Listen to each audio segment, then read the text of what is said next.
a little boy, I was not allowed to go to school. Did you know that? Yes. I was born sometime around about 1864, a little town called Diamond Grove, Missouri. That's in southwest Missouri. I was born on the homestead of Moses and Susan Carver. They were kindly German immigrants who owned my mother and her children. Uncle Moses, that's what I call Moses Carver, he purchased my mama. Her name was Mary in 1855. She was 13 years old at the time. He paid $700 cash for her. After she'd been with the Carvers a couple years, my brother Jim was born. Several years after that, I was born. When I was a toddler, you may know how I was abducted along with my mama. These raiders, these outlaws, came on to the Carver homestead and they took us for the supposed purpose of reselling us into slavery. Uncle Moses wanted to get us back. He hired a man to go and find us.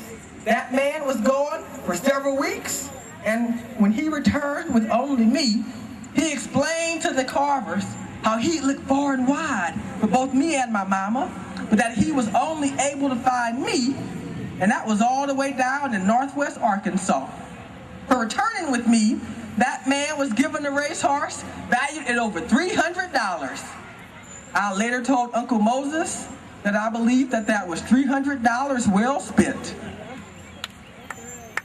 Now, when most people think of me, what do they think of? Peanuts. What'd you say? Peanuts! Peanuts, yes! I know what you call me, Mr. Peanut. Dr. Peanut. The Peanut Wizard. The patron saint of the peanut.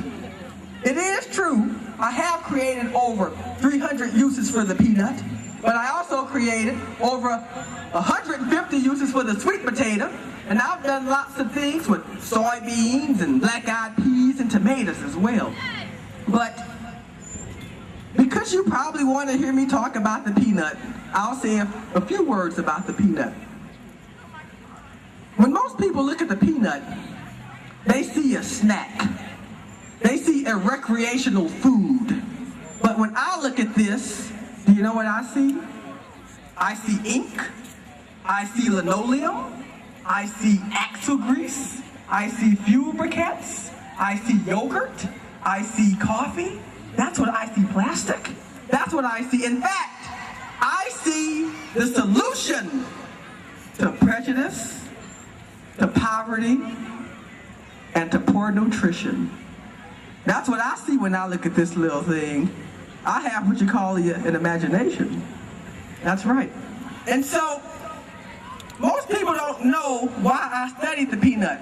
Would you like to know that? Okay. Well, it all began around 1908.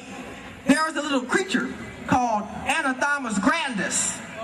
You might call it the boll weevil. A little creature called the boll weevil arrived and started decimating the cotton crops.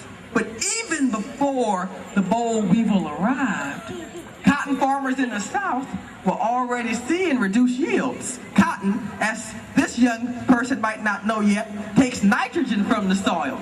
Over time, reducing the soil's ability to nourish the plant. So, years of planting only cotton, combined with the arrival of the boll weevil, presented an epic problem. So I decided that we would need an epic solution.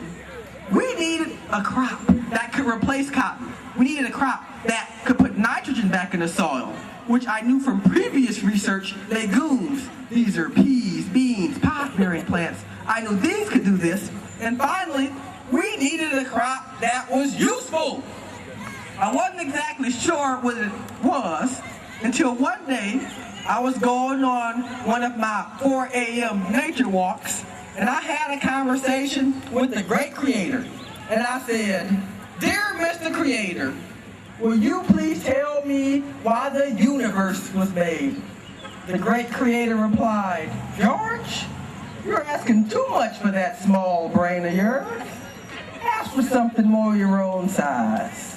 So then I asked, "Dear Mr. Creator, will you please tell me why man was made? Tell me why man was made." Again, the great creator replied, "George, you're still asking for much too much. Cut down the extent of your request and improve the intent. So then I asked, dear Mr. Creator, will you please tell me why the something small, something insignificant, the little goober or the peanut, will you please tell me why the peanut was made? And he did over 300 times.